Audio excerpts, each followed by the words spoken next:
Hello. तो आज हम मैनेजर किम चैप्टर 3 स्टार्ट करने वाले हैं।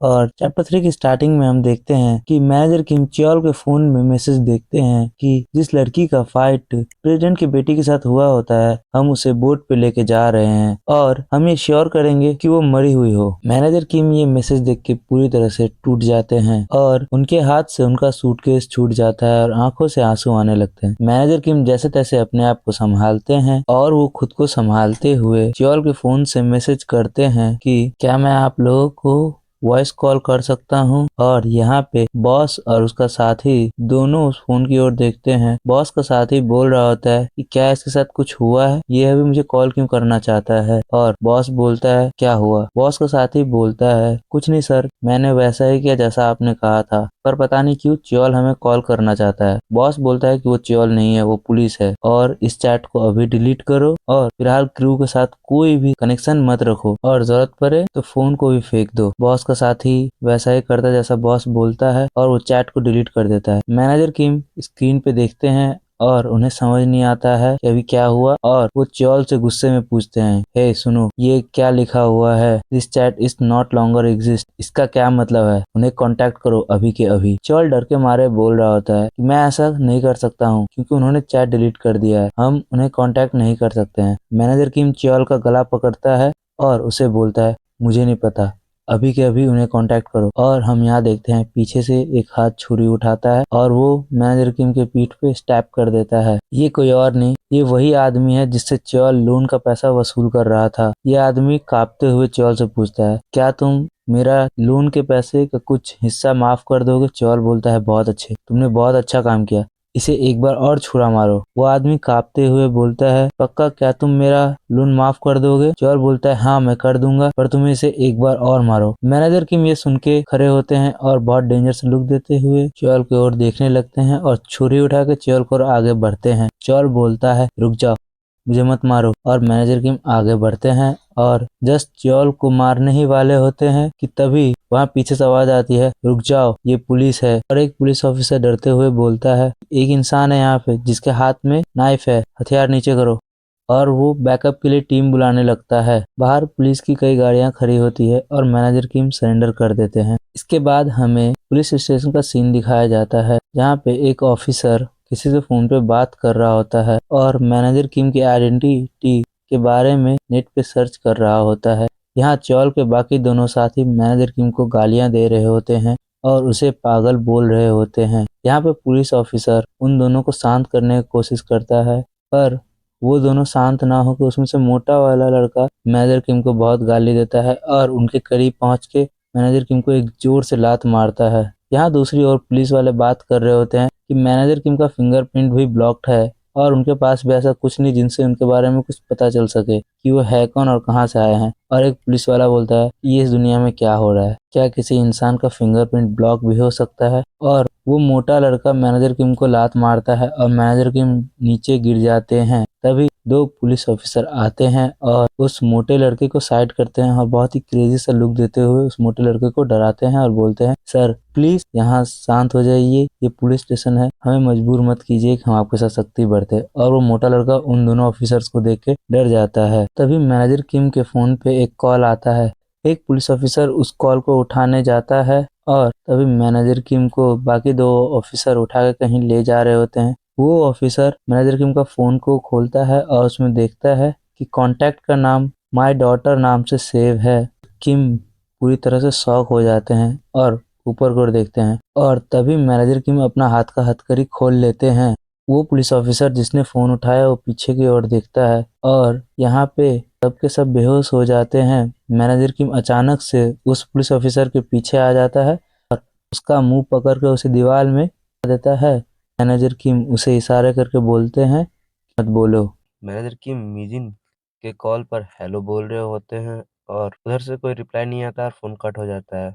मैनेजर किम वापस कॉल करने का ट्राई करते हैं पर फोन इज नॉट अवेलेबल बताता है। आगे हम देखते हैं मैनेजर किम वहां पे बहुत गुस्सा होते हैं और उस पुलिस स्टेशन से बाहर चले जाते हैं। यहाँ एक सीनियर पुलिस ऑफिसर आता है और उन पुलिस ऑफिसर को डांट लगाता है कि तुम सब बस एक इंसान से मार खा गए, क्या तुम मेरे से मजाक कर रहे हो? ये पब्लिक हम पे कैसे भरोसा करेगी कि हम उनकी सुरक्षा कर सकते हैं? और तभी यहाँ पे पीछे से एक मोटा आदमी आता है, उसे एक पुलिस ऑफिसर रोकता है कि आप यहाँ नहीं जा सकते हैं, और वो मोटा आदमी उस पुलिस ऑफिसर को कुछ कार्ड दिखाता है। वो आदमी बोलता है आप जा सकते हैं। तभी एक पीछे से पुलिस ऑफिसर आता है और सीनियर ऑफिसर से बोलता है सर यहाँ कुछ लोग आए हैं, और वो मोटा आदमी सीनियर ऑफिसर का बैच पकड़ता है और सीनियर ऑफिसर को बहुत जोर से एक थप्पड़ मारता है, और हमें दिखाया जाता है कि ये कोई और नहीं, ये मोटा आदमी डायरेक्टर खांग है। ये स्पेशल ऑपरेटिंग डिपार्टमेंट के चीफ हैं। हम इन्हें डायरेक्टर खांग ही बोलेंगे। डायरेक्टर खांग उस सीनियर पुलिस ऑफिसर को बोलता है कि अपने यूनिफॉर्म को अलविदा कहने के लिए तैयार हो जाओ। सीनियर ऑफिसर समझ नहीं पाता है कि ये कौन है, और यहाँ डायरेक्टर खांग का एक साथी बोलता है सर क्या आपको पक्का यकीन है कि वो यहीं पे होगा? डॉक्टर कांग बोलता है हाँ, वो इसी एरिया में कहीं पे पकड़ा गया था, और मुझे लगता है कि वो इसी पुलिस स्टेशन में पकड़ा गया था। डॉक्टर कांग अपने साथी को बोलता है कि किम और किम के फैमिली मेंबर्स को ट्रैक करना शुरू करो। डॉक्टर खान का साथी मीजिन और मैनेजर किम दोनों के ही फोन को ट्रैक कर रहा होता है, और तभी वो मैनेजर किम के फोन को ट्रैक कर लेता है। वो बोलता है कि हमें मैनेजर किम का लोकेशन मिल गया है। खान काफी कॉन्फिडेंस होकर बोलता है ये पॉसिबल नहीं है, उसने पक्का अपना फोन फेंक दिया होगा। क्या तुम्हें वो इतना स्टूपिड लगता है कि वो ऐसा कोई चीज अपने साथ रखेगा जो उसको ट्रैक करवा सकता है? और यहाँ पे वो खांग का साथी बोलता है नहीं सर, वो अभी भी मूव कर रहा है। खांग बोलता है मुझे दिखाओ अभी लोकेशन कहाँ का है। खांग का साथी दिखाता है वो एक ताइक्वांडो सेंटर का होता है, और हमें अगले सीन में उसी ताइक्वांडो सेंटर का व्यू दिखाया जाता है। यहाँ कुछ बच्चे प्रैक्टिस कर रहे होते हैं, और उनके ताइक्वांडो टीचर जो कि मिड एज के होते हैं वो उन्हें प्रैक्टिस करवा रहे होते हैं। वो बच्चों को बोलते हैं 10 मिनट के लिए ब्रेक ले लो, और तब तक मैनेजर किम और उनके वो फ्रेंड दोनों एक दूसरे से बात करने लगते हैं।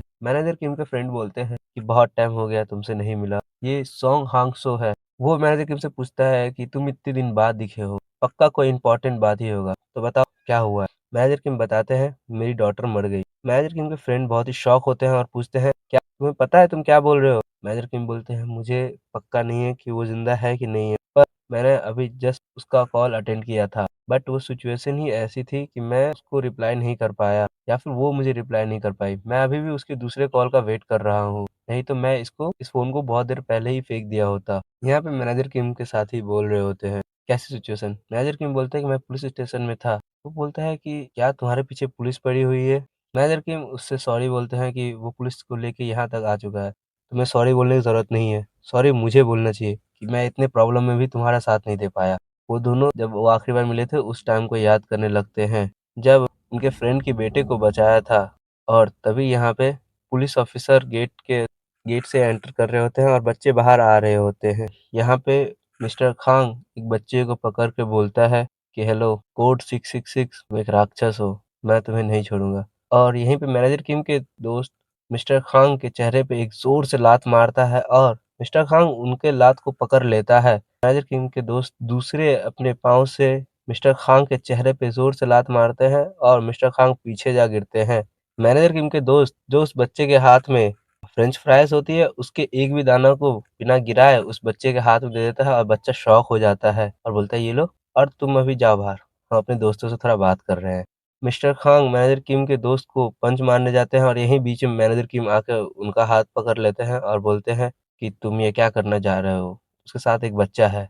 और यहाँ मिस्टर खांग बोलते हैं कोड 666, मैं तुम्हें ही खोज रहा था। मैनेजर किम उसे एक हाथ से उठाकर दूर फेंक देते हैं, और मैनेजर किम के दोस्त उनके मुंह पे बहुत जोर से लात मारते हैं, और यहाँ मिस्टर खान की काफी अच्छी पिटाई होती है, और यहीं मिस्टर खान के बाकी दोस्त भी आ जाते हैं और वो दोनों वहां से भागने लगते हैं। भागते भागते मैनेजर किम के दोस्त बोलते हैं हमें ट्रांसपोर्ट की जरूरत पड़ेगी, हमें किसी ऐसे चीज की जरूरत पड़ेगी जो हमें बचा के कहीं दूर तक ले जा सके। मैनेजर किम पूछते हैं बंकर कैसा रहेगा? मैनेजर किम के साथी उसको उनको देखते रहते हैं, और तभी वो लोग एक मिनी बस में बैठते हैं और निकल जाते हैं। मैनेजर किम के साथी बोलते हैं कि हमें अभी बहुत प्रॉब्लम हो सकती है, क्योंकि जब हम ड्यूटी पे थे उस टाइम की फ्रीक्वेंसी आज की फ्रीक्वेंसी से बहुत अलग है, और हमें यहाँ दिखाया जाता है कि मैनेजर किम के दोस्त की गाड़ी में पूरा का पूरा एक साइबर कैफे होता है। मैनेजर किम ट्रैक करने का कोशिश कर रहे होते हैं, पर उनके दोस्त बोलते हैं कि शायद से ये काफी मुश्किल होगा, लेकिन तुम्हें पूरी लिस्ट देखनी पड़ेगी। और तभी मैनेजर किम बोलते हैं कि मुझे मिल गए। कहाँ है वो? मैनेजर किम कुछ नहीं बोलते हैं और सांस लेके बोलते हैं ये थोड़ी दूर है और हमें यहाँ पे एक दूसरे जगह का सीन दिखाया जाता है जहाँ पे मैनेजर किम और उनके दोस्त दोनों एक साथ पहुँचते हैं और ये एक स्कूल होता है जहाँ पे बहुत सारे बदमाश बच्चे एक सामने में खड़े होते हैं। सो मैजिक किंग चैप्टर 3 और चैप्टर 4 आ चुका है, तो देख लेना। और इससे पहले भी मैंने चैप्टर 1 टू एक्सप्लेन किया है, अगर स्टोरी अच्छी लग रही है तो चेकआउट कर सकते हो। हाँ, तो अगले हफ्ते 2 वीडियोस आएंगी और डैनेरन का भी कुछ खास रिस्पॉन्स मिला नहीं है, तो अभी तक है, वो ड्राफ्ट में रखा हुआ है, वो जल्दी ही आ जाएगा। सो बाय बाय, नेक्स्ट वीडियो जल्दी आएगी। और लाइक सब्सक्राइब कर देना यार भाई अपने।